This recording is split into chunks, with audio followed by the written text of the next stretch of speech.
Que a nossa alma sempre se alegre na presença do Senhor. Ele é a razão maior da nossa alegria.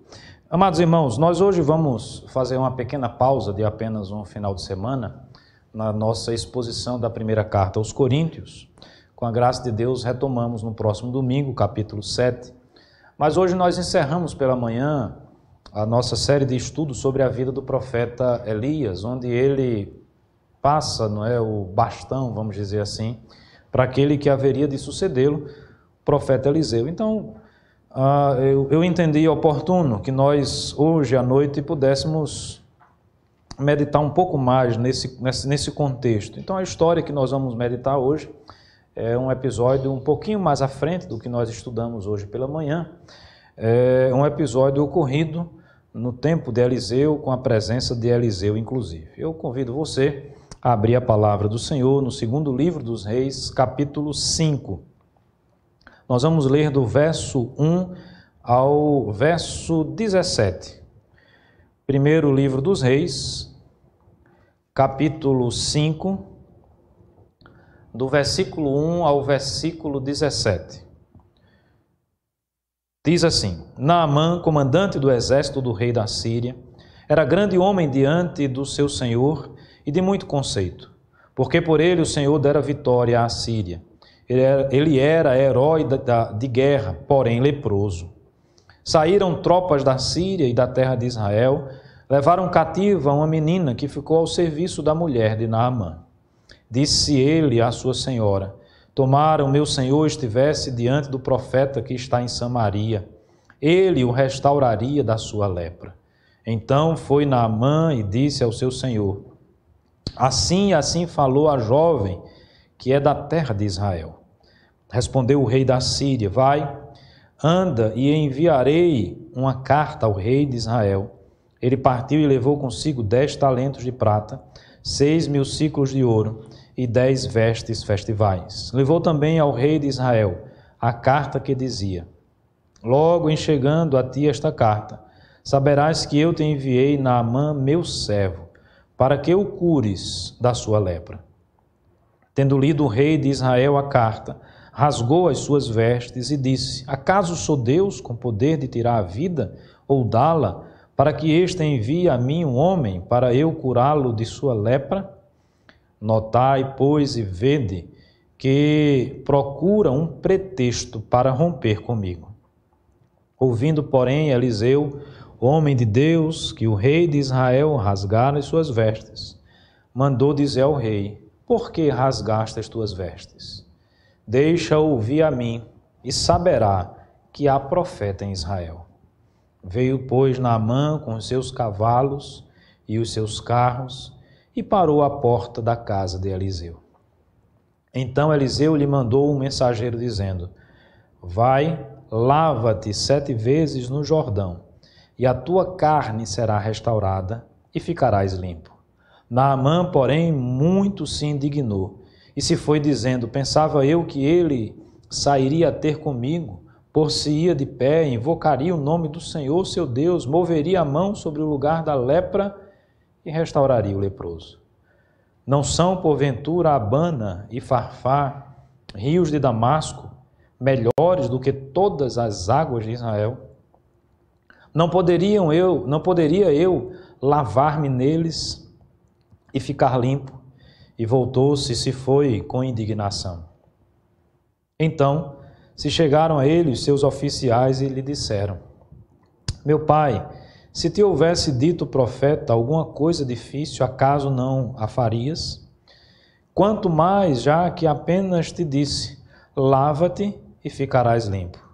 Então desceu e mergulhou no Jordão 7 vezes, consoante a palavra do homem de Deus. E a sua carne se tornou como a carne de uma criança, e ficou limpo. Voltou ao homem de Deus, ele e toda a sua comitiva. Veio, pôs-se diante dele e disse: Eis que agora reconheço que em toda a terra não há Deus, senão em Israel.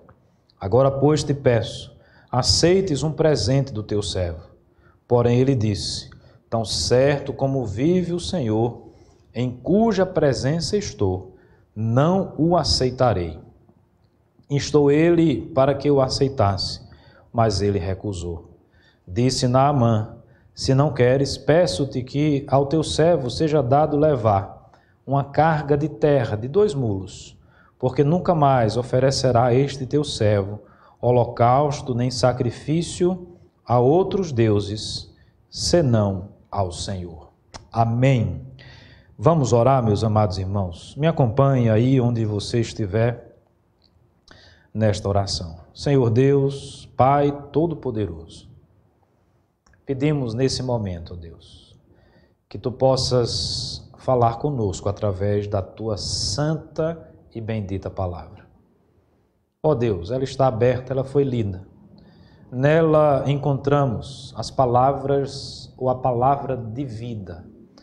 E nós clamamos nesse momento, mesmo reconhecendo o nosso pecado, a nossa incapacidade, clamamos e pedimos que, apesar de nós, o Senhor não deixe nunca de transmitir a Tua palavra, de revelar a Tua palavra a nós. Nós precisamos ouvir a Tua voz, Senhor. Nós precisamos da Tua palavra na nossa vida. Nós oramos assim em nome de Jesus. Amém, amém. Amados irmãos, como nós falamos no início, agora assume posição de destaque na nação, não é? Em Israel, o mesmo reino estando dividido, pensando aqui no reino do norte, Eliseu. Elias é transladado, arrebatado aos céus de forma maravilhosa, o bastão passa a Eliseu. E ele vai tocando a sua vida, o seu ministério, a sua atividade profética. Deus havia condenado também Jezabel, Deus havia condenado o rei Acabe, rei morto, rei posto. Novas lideranças são colocadas em Israel. Israel, conquanto fosse uma nação, entre aspas, independente, mas com certeza estava subjugada, mesmo que diplomaticamente, aos reinos que a cercavam, especialmente aqui o texto fala do rei da Síria. E nós somos apresentados, irmãos, a uma história muito interessante. Estamos falando de um comandante de exército, de um homem importante, de um reino importante, de uma nação importante. O verso 1 nos ensina isso, nos diz isso. O texto diz assim: Naamã, comandante do exército do rei da Síria, e aí diz, era grande homem diante do seu senhor e de muito conceito. Um homem conceituado, um homem que exercia um cargo estratégico, um homem importante numa nação importante, a nação síria. Mas o texto também nos ensina algo a respeito deste homem. Ele tinha e gozava de uma ótima reputação na sociedade. O texto diz, era grande homem diante do seu senhor e de muito conceito. Gozava, portanto, de um bom conceito na sociedade, na corte, diante do rei, diante do seu senhor. Porque por ele o Senhor dera vitória à Síria. Então nós estamos diante aqui de um grande herói de guerra, de um homem que foi responsável por conquistas, por vitórias. Mas eu queria focar e chamar a sua atenção para uma expressão que eu acho extremamente elucidativa do que é a natureza humana. O finalzinho do verso 1 diz assim: ele era herói de guerra, porém leproso. Veja, meus amados irmãos, que nós estamos falando de um homem poderoso, de um grande general, do maior comandante, talvez, dos exércitos da Síria, um homem que gozava de grande prestígio, mas que, nesse momento da sua vida, nesse momento da sua história, a fraqueza do seu corpo, a fraqueza da sua humanidade se sobressai no momento em que ele é constatado como portador de uma doença, a lepra, que naquela época, naquele contexto, não tinha cura. Ele não tinha o que fazer, senão ser levado para um leprosário, senão sair do contexto e do convívio da sua família, senão deixar o cargo que ocupara, ou que ocupava. Ou seja, ele estava agora condenado a uma vida marginalizada, ele estava condenado a viver à margem da sociedade essa que o tinha em autoestima. E aí, amados irmãos, eu gostaria de convidar você para que juntos olhássemos para esse texto e aprendêssemos um pouco a respeito da forma como Deus trata conosco. E de uma forma mais especial ainda, da forma como Deus trata conosco na perspectiva das curas que nós precisamos para a nossa vida.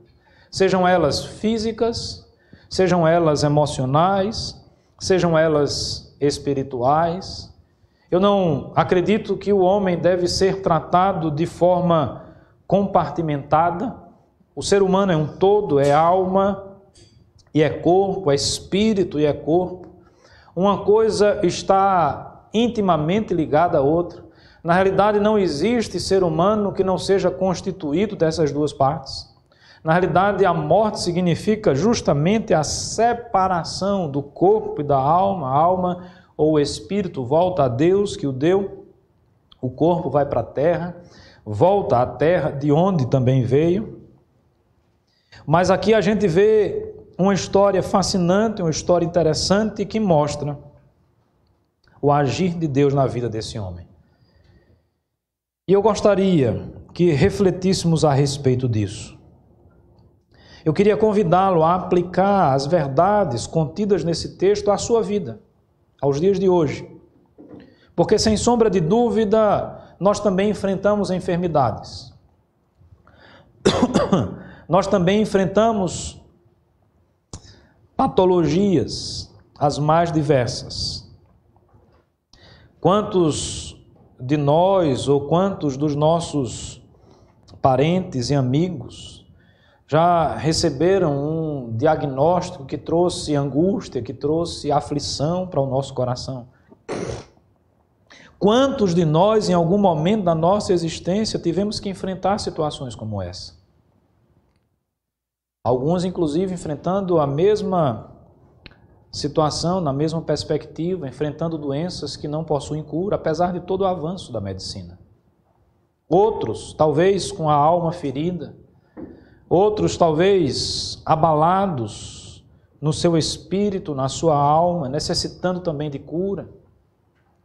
Seja por conta de transtornos, os mais variados, as síndromes mais variadas, depressões, ansiedade, coisas dessa ordem, dessa natureza. Na realidade, olhamos para a nossa sociedade e enxergamos uma sociedade doente porque constituída é de pessoas enfermas, de pessoas doentes.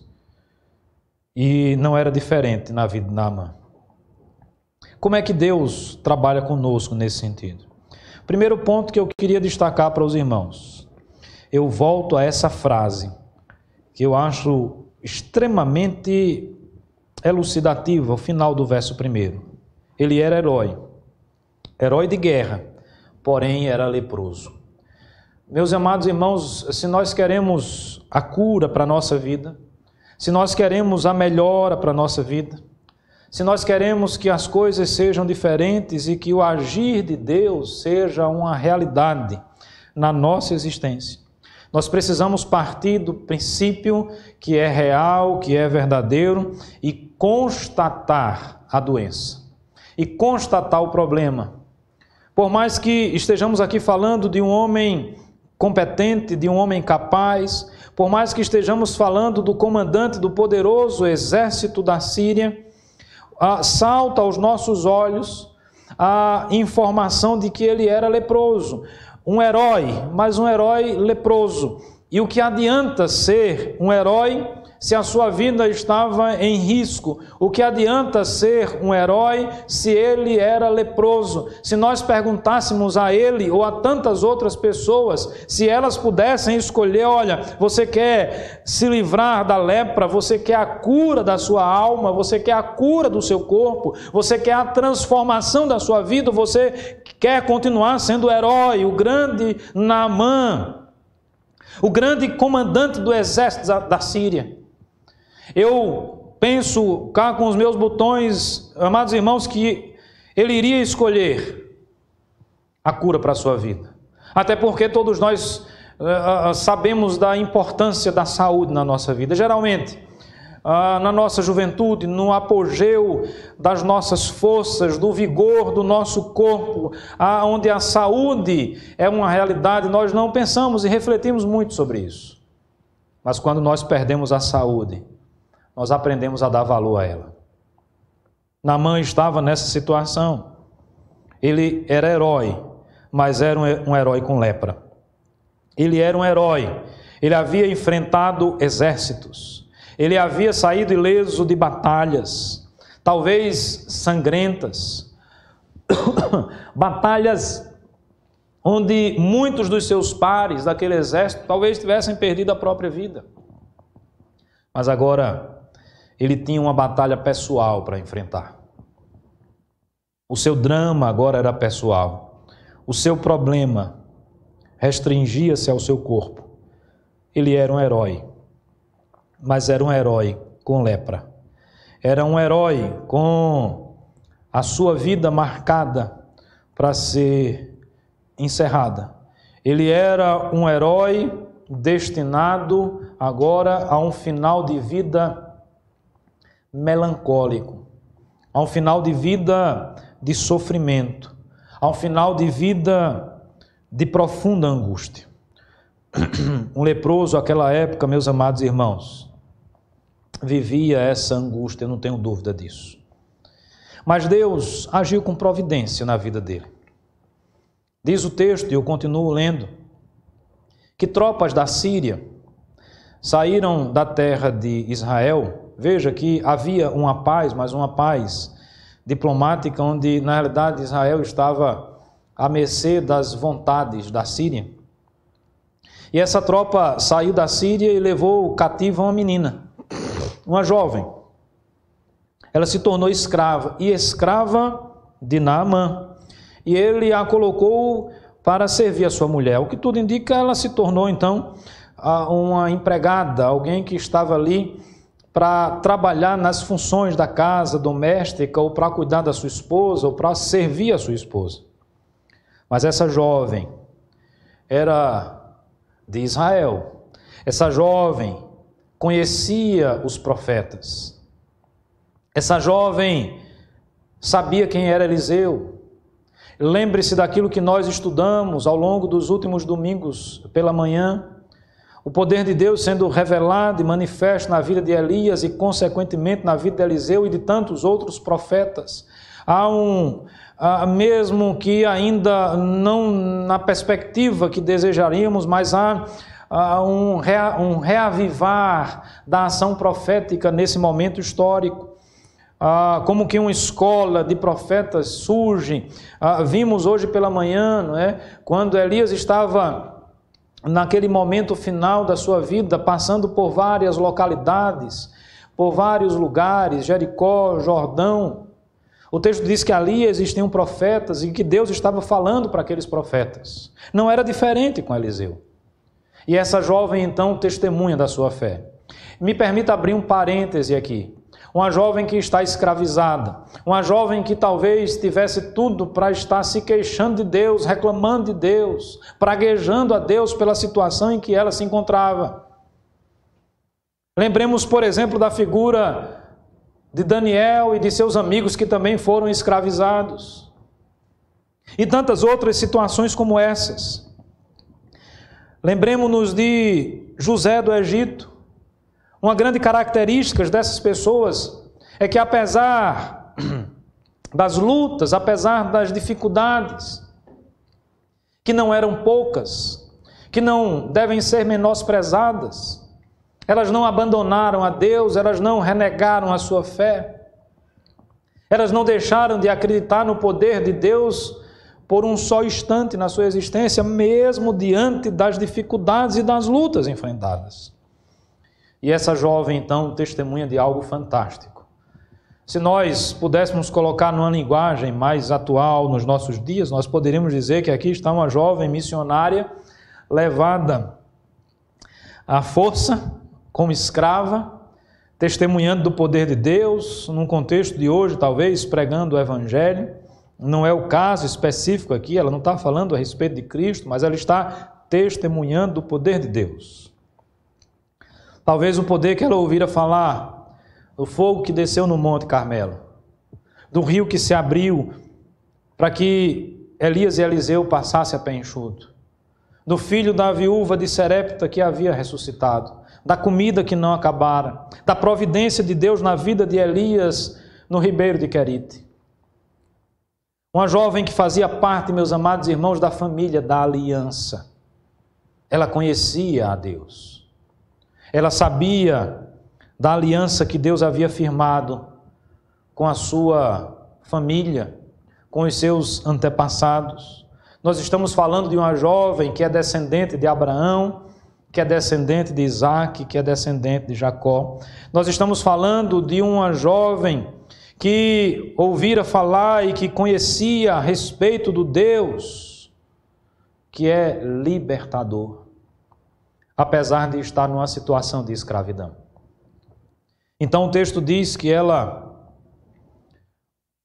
me parece aqui até numa conversa casual, verso 3, acompanhe comigo aí a leitura, verso 3, ela dirige-se à sua senhora, a esposa de Naamã, e ela diz assim: tomara o meu senhor, esse senhor aqui se refere a Naamã, o seu patrão, vamos dizer assim, estivesse diante do profeta que está em Samaria, ele o restauraria da sua lepra.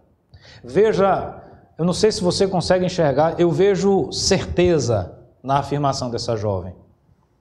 E quando eu falo de certeza, eu estou falando de fé. Ela não diz talvez, ela não diz provavelmente, ela não diz possivelmente. Ela diz que ele restauraria o seu senhor daquela lepra por uma razão muito simples, amados irmãos. Ela sabia do poder de Deus. Ela conhecia o poder de Deus que agia através do profeta Eliseu. Naamã toma conhecimento daquela fala. Vejamos que nós estamos aqui diante de um homem provavelmente desesperado. Quando nós não temos nenhuma saída do ponto de vista humano, nós estamos dispostos a recorrer a qualquer situação. Ele então busca o rei da Síria, fala a respeito daquilo que ele ouviu. Como ele gozava de muito conceito diante do rei, o rei diz: olha, faça, não tem nenhum problema. Além de você estar liberado para buscar essa cura, além de você estar liberado para fazer isso, eu ainda vou ajudá-lo. Você vai levar uma carta de recomendação, você vai levar presentes de uma riqueza fabulosa naquele tempo ao rei de Israel. Então, meus amados irmãos, assim Naamã fez, foi ao rei de Israel, levando, diz o texto, consigo 10 talentos de prata, 6.000 ciclos de ouro, vestes festivais, levou uma carta também do rei da Síria, apresenta-se diante do rei com a sua comitiva.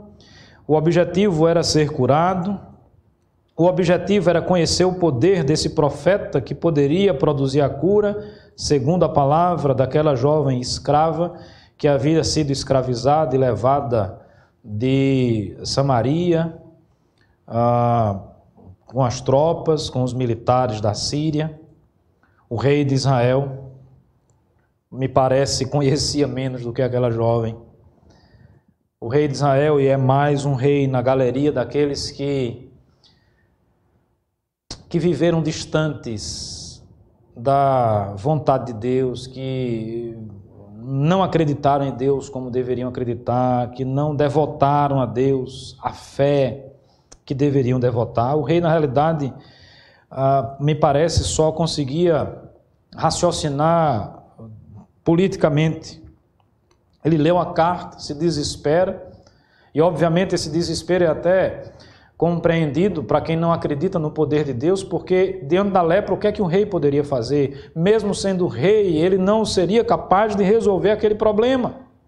Então, na sua perspectiva política, esse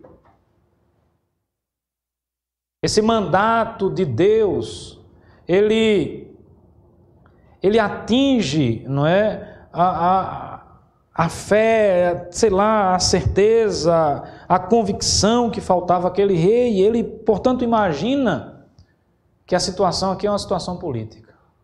Ora, ele mandou essa carta, eu não tenho como produzir a cura de Naamã, isso vai ser um pretexto para que ele venha, essa paz, mesmo estando nós subjugados, mas eu como rei posso desfrutar dessa paz e das benesses de ser rei, e ele vai me matar, ele vai conquistar Samaria, ele vai destruir Israel e coisas dessa natureza. O rei começou a pensar dessa forma. O rei, então, num gesto simbólico, rasga as suas vestes, desesperado, angustiado que estava. Essa notícia chega até o profeta Eliseu. Veja, verso 8 diz assim: ouvindo, porém, Eliseu, homem de Deus, que o rei de Israel rasgara as suas vestes, mandou dizer ao rei: por que rasgaste as tuas vestes? E aí eu queria chamar a sua atenção para uma outra expressão, para uma outra frase desse texto, que julgo extremamente interessante. Eu não sei quantos de nós poderíamos falar o que Eliseu falou. Eliseu se torna um grande exemplo de fé para todos nós, meus irmãos. Porque Eliseu diz assim: deixa-o vir a mim, e saberá que há profeta em Israel. Israel tinha um rei, mas não tinha. Tinha um rei medroso, tinha um rei covarde, tinha um rei que não honrava o posto que ocupava, como tantos políticos que existem hoje. Talvez um rei que pensava apenas em si, no seu próprio benefício. Quando depara-se diante de um problema que na sua mente, nas suas confabulações, entendia como um problema grave para a sua própria existência. Ele não está pensando aqui em Deus, ele não recorre a Deus, ele não busca Deus, ele não imagina a respeito do poder de Deus. Ele diz: estou perdido, é um pretexto, o rei vem me destruir, o rei da Síria. Rasga as suas vestes. Mas nas palavras aqui descritas, no verso 8, o homem de Deus, chamado Eliseu, ouvindo isso, disse, perguntando de forma irônica, por que o rei está fazendo isso? É como se ele estivesse dizendo qual é o motivo para o rei fazer isso. É como se ele estivesse dizendo, não há razão para o rei fazer isso. Nós somos a família da aliança. Nós somos servos do Deus vivo. Nós somos servos do Deus Todo-Poderoso. O que é uma lepra diante do Deus que criou todas as coisas? O que é uma enfermidade diante daquele que gera a vida? O que são as dificuldades da nossa vida diante do Deus que pode todas as coisas, meus amados irmãos? Como nós fraquejamos na nossa fé, como nós duvidamos de Deus. Louvado seja Deus pela vida de homens como Eliseu, que nesse momento em que muitos, como o próprio rei, duvidavam, nesse momento em que muitos negavam o poder de Deus, ele deixa claro, de forma peremptória, a sua fé em Deus, que se mostra nesse momento inabalável. Deixa-o vir a mim e saberá que há profeta em Israel. Naamã veio com os seus cavalos, seus carros, parou a porta da casa de Eliseu. Uma outra informação interessante, e a gente chega aqui no segundo ponto. Primeiro eu disse que é constatar o problema. Herói, porém leproso. Aqui nós estamos diante de um profeta que deixa claro que confia na sua ação como profeta. Deixa ele vir. Saberá que há profeta em Israel. E aí o texto conclui, continua essa primeira momento aqui, dizendo que Naamã chega à casa de Eliseu, para a porta de Eliseu. Eliseu então manda um mensageiro. Eu não sei se você percebeu na leitura, ou se você percebe agora. Isso soa quase como uma afronta. Quem está batendo na porta de Eliseu? É uma pessoa qualquer? É um escravo? É alguém que faz parte daquilo que costumeiramente os homens chamam de classe inferior, porque infelizmente ao longo da história a humanidade sempre foi dividida assim? Não. Quem está diante da porta de Eliseu é o grande general da Síria. Quem está diante da porta de Eliseu é um herói de guerra.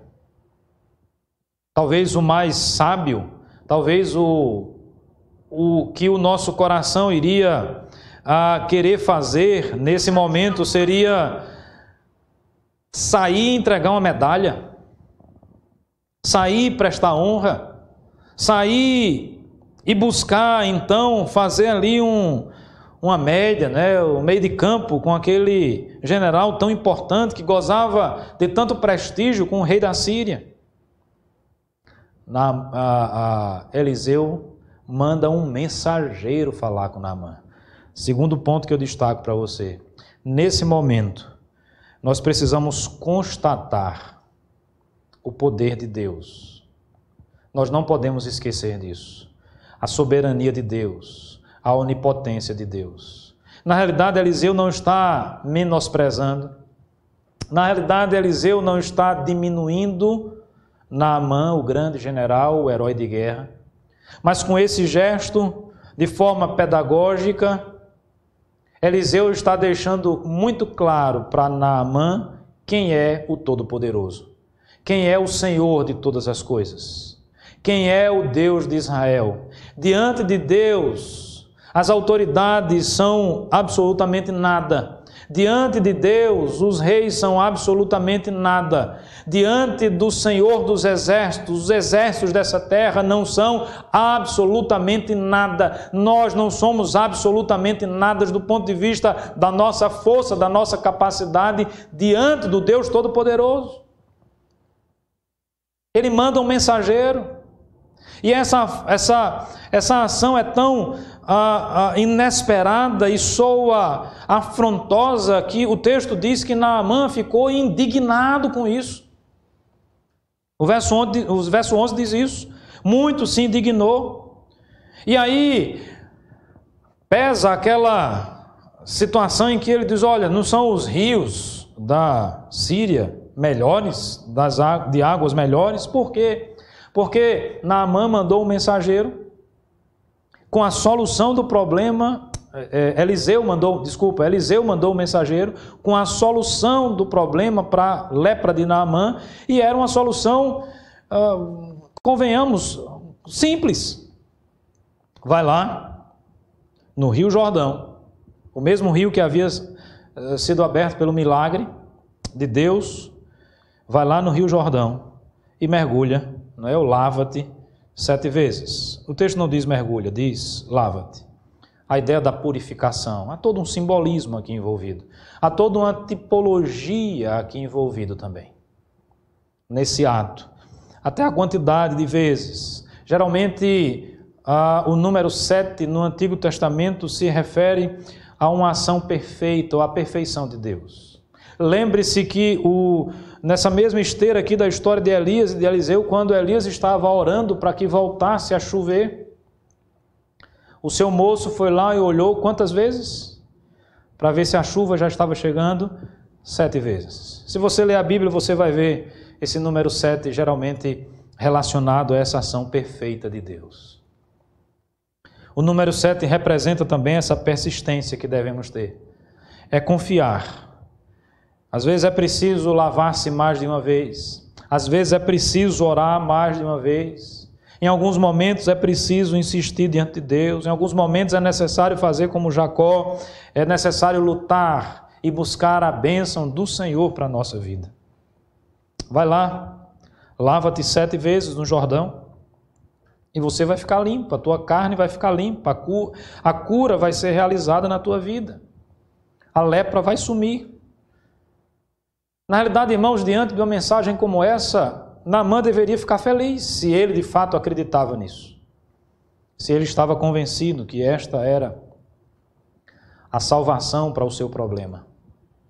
Mas ao invés de ficar feliz, contente e alegre, o texto diz que ele ficou indignado. Tentando mostrar a sua superioridade.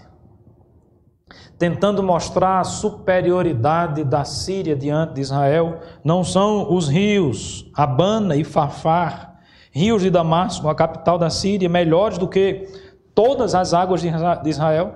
Provavelmente sejam. Israel não é uma terra rica em água. Nós sabemos disso. Será que lavando-me neles eu não ficaria limpo? O grande problema, amados irmãos, é que o poder não está na água. O poder não está no rio. O poder está naquele que mandou ele fazer o que deveria ser feito.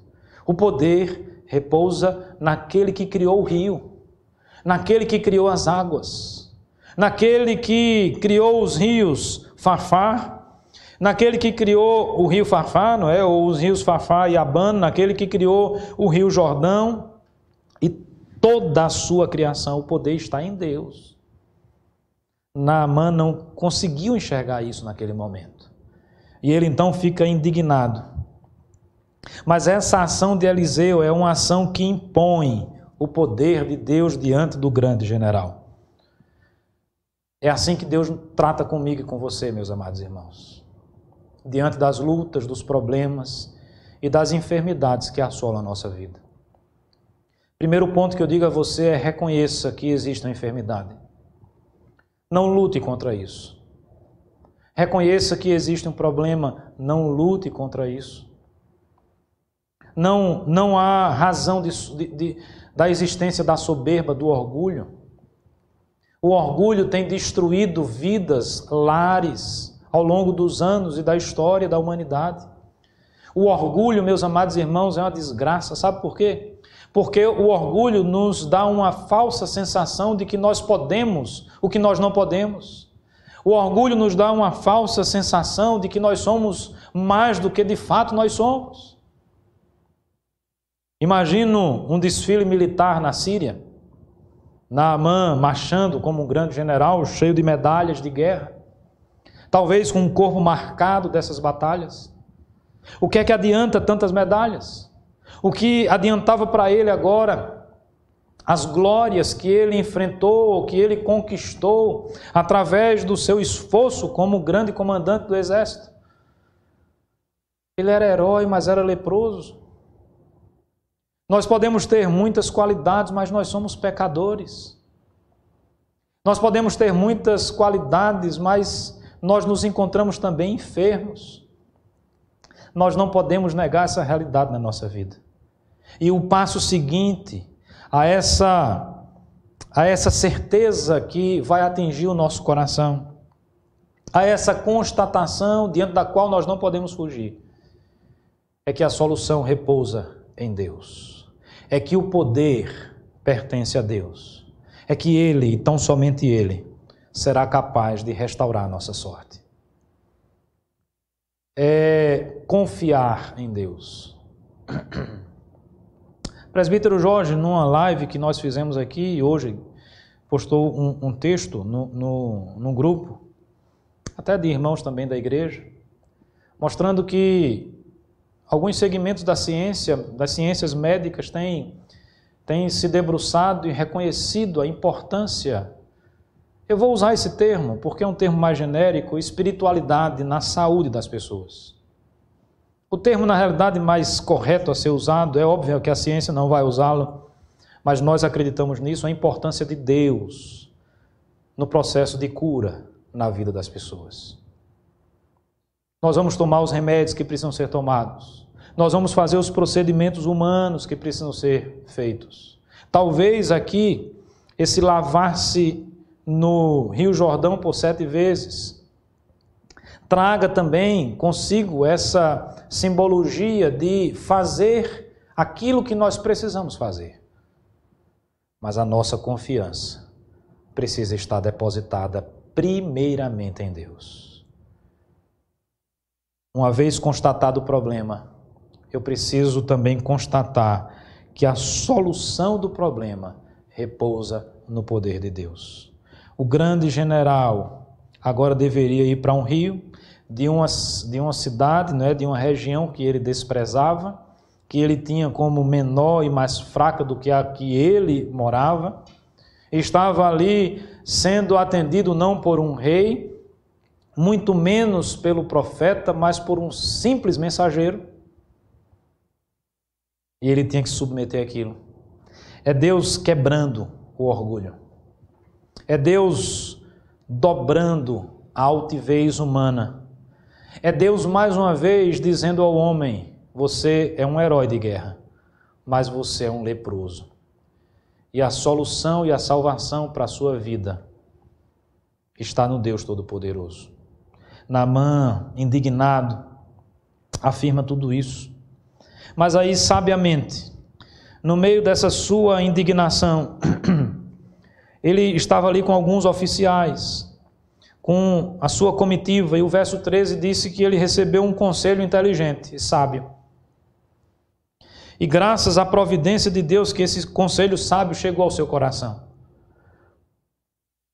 E muitas vezes Deus tem usado pessoas para nos aconselhar também, à luz da verdade de Deus. Talvez, meu amado irmão, aquilo que eu estou falando agora esteja calando profundamente no seu coração como uma palavra vinda da parte de Deus. Deus aconselhando. Deus usa os seus servos. Deus usa pessoas. Deus usa às vezes até os inimigos. Deus usou uma mula para falar.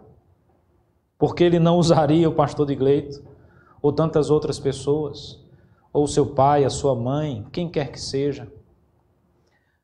A Bíblia diz que na multidão dos conselhos a sabedoria, aqui não houve uma multidão de conselho, mas apenas um conselho de seus oficiais dizendo: ora, o que ele pediu é tão fácil, o que ele pediu é tão simples, porque o ponto não é o sacrifício humano, meus amados irmãos. Aqui a palavra não disse: olha, sobe uma escadaria de joelhos. O texto não diz aqui: vai caminhando até a cidade tal, a pé, com os pés descalços, até sangrarem os pés. O objetivo aqui não é esse, não é a automutilação, para que os homens não pensem, não enxerguem que receberam a cura como fruto do seu esforço. Absolutamente, esta não é a realidade, porque se Naamã foi curado, ele foi curado única e exclusivamente como alvo da graça e das misericórdias de Deus. Ele não merecia aquilo. Nós não merecemos aquilo que nós recebemos de Deus. Não é o meu esforço, não é o nosso esforço. Na realidade, o esforço, se assim podemos chamar, que devemos ou deveríamos fazer é obedecer a Deus. É ter fé, é confiar em Deus, na sua palavra. Naamã precisava simplesmente fazer isso. Naamã precisava confiar em Deus. Naamã precisava ser quebrado mais do que a lepra. E apesar da lepra, ainda existia orgulho na sua vida, no seu coração. Existem pessoas que têm um coração tão duro. Existem pessoas que são tão orgulhosas.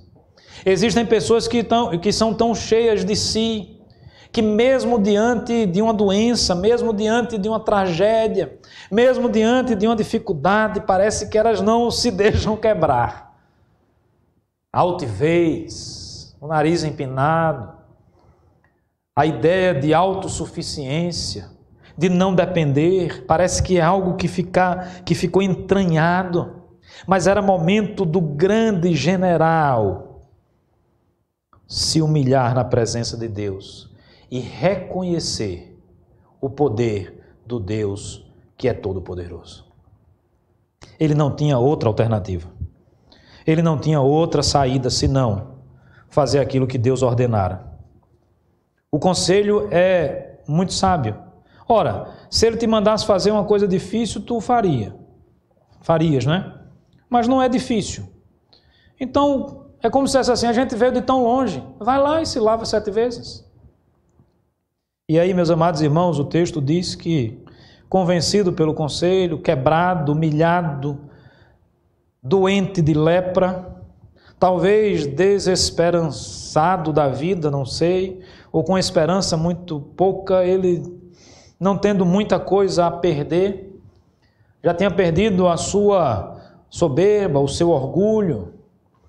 Talvez o que existisse ainda ali era um reconhecimento dos feitos que ele fizera no passado, não tinha perspectiva de futuro, não seria mais um grande comandante, não seria mais um herói de guerra no futuro, porque agora era leproso, estava condenado. Não vendo alternativa, ele resolve então obedecer a Deus. E o poder de Deus, meus amados irmãos, ele é manifesto na vida de Naamã. Poder revelado em graça, poder revelado em misericórdia, poder revelado na providência de Deus na vida daquele homem. O homem ímpio, que não fazia parte da família da aliança, mas que fora alvo da palavra daquela jovem escrava que fazia parte da aliança. Veja, amados irmãos, a palavra que Deus deu à igreja, o evangelho que é o poder de Deus, que faz parte da vida da igreja, da essência da igreja, precisa ser divulgada, porque como igreja nós precisamos abençoar as pessoas que precisam, aqueles que estão fora dos arraiais do Senhor, tal como aquela jovem fez. Verso 14, então desceu e mergulhou no Jordão 7 vezes, consoante a palavra do homem de Deus. Eu caminho para o terceiro ponto. É um convite que eu faço a você. Nós precisamos confiar na palavra de Deus. Constatar o problema. Saber que Deus é poderoso. Mas também ter confiança, fé na palavra de Deus, na perspectiva de que Ele faz o que Ele cumpre. Deus tem muitas promessas maravilhosas para a nossa vida. Obviamente que as grandes promessas de Deus estão além dessa existência. Não sendo partidário da teologia da prosperidade, longe de mim. Teologia maléfica, não vem da parte de Deus. Mas a despeito dela, é importante que se diga que Deus também tem bênçãos a derramar na nossa vida nessa existência. Nós precisamos, amados irmãos, confiar mais na palavra de Deus. Ele mergulhou 7 vezes e o milagre aconteceu na sua vida. Deus não está exigindo de mim e de você, nós que estamos aqui, por exemplo, em Maceió, de irmos para a praia, naquelas mandingas de final de ano, dar 7 pulinhos nas ondas, não. Mas Deus, com certeza, muito se alegrará em perceber que eu e você confiamos na sua palavra, nas bênçãos que Ele tem reservado a cada um de nós. Ele foi lá, se lavou as 7 vezes, o texto é claro, conforme a palavra do homem de Deus, ou seja, conforme a palavra do próprio Deus, porque o profeta nada mais era do que a boca de Deus falando.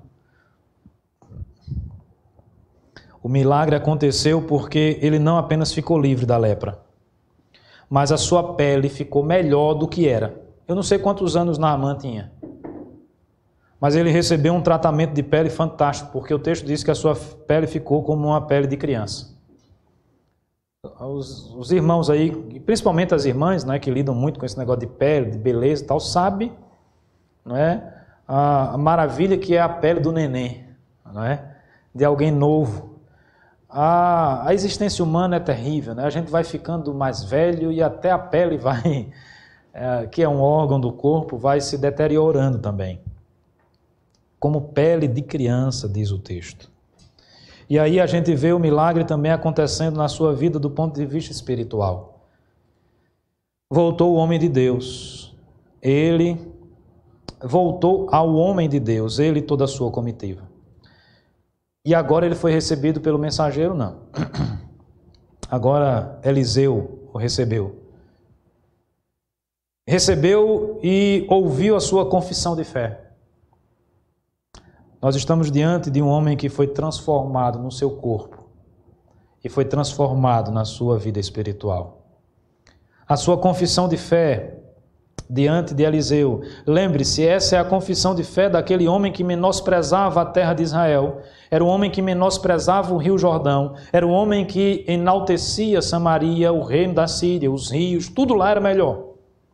Tudo aqui não prestava se comparado ao que ele tinha. Esse homem, depois de quebrado, depois de humilhado, mas também depois de curado e de ser alvo da graça e das misericórdias de Deus na sua vida, professa diante do profeta a sua fé. Eis que agora reconheço que em toda a terra não há Deus, senão em Israel. Agora, pois, te peço, aceites um presente do teu servo. Ele agora reconhece o poder de Deus. Ele agora reconhece o Deus da aliança. Ele agora reconhece o Deus de Israel. Não há Deus como o Deus de Israel. Não há Deus como o nosso Deus, meus amados irmãos.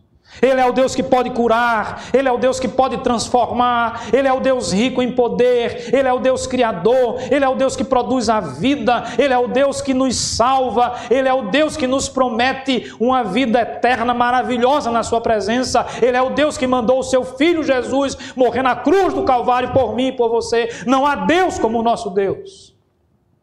Essa é a profissão de fé do herói de guerra, do grande comandante que agora se queda diante do Senhor dos Exércitos, que agora confessa a esse Deus como o Deus Todo-Poderoso. Não há Deus senão em Israel. Aceita o presente que dou. Eliseu, e eu falei da teologia da prosperidade, contrariando a tendência de muitos que rapidamente aceitariam aquela grande quantidade de riqueza, diz, eu, tão certo como vive o Senhor, não aceito. Eu não quero isso. De graça recebestes, de graça dai. O verdadeiro profeta, amados irmãos, não é um mercenário. O verdadeiro profeta, ele se deixa gastar pela obra de Deus, sabendo que antes de qualquer pessoa, ou qualquer coisa, ou qualquer situação, ele serve a Deus. Aquela cura não foi comprada pelos presentes que o rei mandou. Aquela cura não foi comprada pelo ouro, pela prata, pelas belíssimas vestes. Da mesma forma que a minha salvação e a sua salvação não será comprada pelo que você tem na sua conta bancária, pelos títulos acadêmicos que você tem, pela capacidade ou eloquência que você possui, não é? Pela sua riqueza, pelo ouro, pela quantidade de dólar, de real que tenhamos. Não é isso que vai comprar a nossa salvação. A nossa salvação não pode ser comprada desta forma, desta maneira. A salvação, meus amados irmãos, ela já foi comprada para mim e para você. E o preço que ela custou é um preço que nenhum de nós, por mais rico que sejamos, seríamos capazes de pagar. Essa salvação, essa graça, essa misericórdia que nos atingiu, ela é maravilhosa, infinitamente maravilhosa. A salvação é algo fantástico porque foi comprada pelo sangue de Cristo derramado na cruz do Calvário. E através do sacrifício de Cristo, hoje nós podemos ser curados e lavados desse corpo pecaminoso, dessa existência pecaminosa, dessa situação terrível que nós vivemos, pós-queda, no mundo caído, no mundo sob a maldição de Deus. E depois que Deus curou a vida do seu servo, veja que coisas maravilhosas acontecem na sua vida. Ele confessa, ele adora a Deus, ele deixa a idolatria de lado, meus amados irmãos. Veja que ele diz, reconhecendo que só existe Deus em Israel. Quantos deuses existiam lá em Samaria? Quantos deuses pagãos? Era uma religião politeísta, quantos e quantos deuses, Baalins e outros mais? Não, meus amados irmãos. Ele agora era um homem que estava conhecendo o poder de Deus. Me parece, pelo menos na sua confissão de fé, que ele está deixando a idolatria de lado. Quando somos transformados por Deus, é assim que nós fazemos. Nós queremos dedicar nossa vida a Deus. O desejo do nosso coração vai ser apresentar e oferecer sacrifícios. Na perspectiva do Velho Testamento, os sacrifícios eram oferecidos, Deus os aceitava.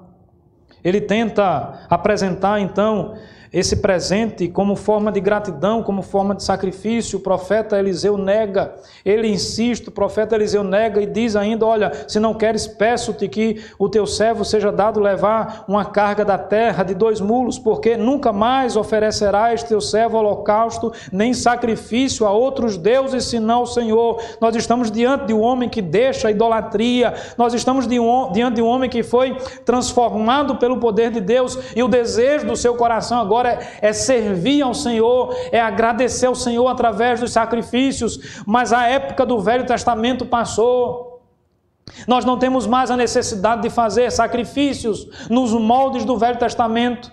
Agora, o que alegra o coração de Deus é o nosso culto, um culto sincero, verdadeiro. Agora, o que alegra o coração de Deus e o que move o coração de Deus é um coração contrito, compungido, que reconhece o poder do Senhor. Em Cristo Jesus, o véu do santuário se rasga de alto a baixo. Nós não precisamos fazer mais sacrifícios no modelo do Velho Testamento, porque o Cordeiro Pascual, o Cordeiro de Deus, o Cordeiro por excelência, já se sacrificou por nós, já entregou a sua vida por nós. O que nós precisamos fazer agora, meus irmãos, é entregar a nossa vida nas mãos desse Cristo. Esse é o sacrifício vivo. É uma vida devotada a Deus, que reconhece o poder de Deus, que reconhece a Cristo como Senhor e Salvador da sua vida. Precisamos deixar a idolatria de lado. E não se engane, o nosso coração é idólatra. Não se engane, a idolatria não se configura apenas em termos diante de nós, ídolos, estátuas, sejam elas quais forem, de que material for. Quantas e quantas vezes a idolatria se apresenta de outras formas, com outras faces. É preciso servir a Deus, é desejar servir a Deus. E eu não quero me esquecer mais uma vez daquela jovem. Quando nós somos transformados pelo poder de Deus na nossa vida, nós também teremos e nutriremos no nosso coração o desejo de pregar a palavra. Vocês imaginam que essa jovem poderia naquele momento dizer assim, tomara que morra Naamã, eu sou escravo, ele me tirou da minha terra, tirou talvez da casa dos meus pais, me trouxe escravo para cá? Não. Aquele que foi transformado por Deus sabe que também foi transformado por graça e por misericórdia. Logo, nosso juízo não pode ser igual ao juízo dos ímpios. Nós precisamos falar do amor de Cristo.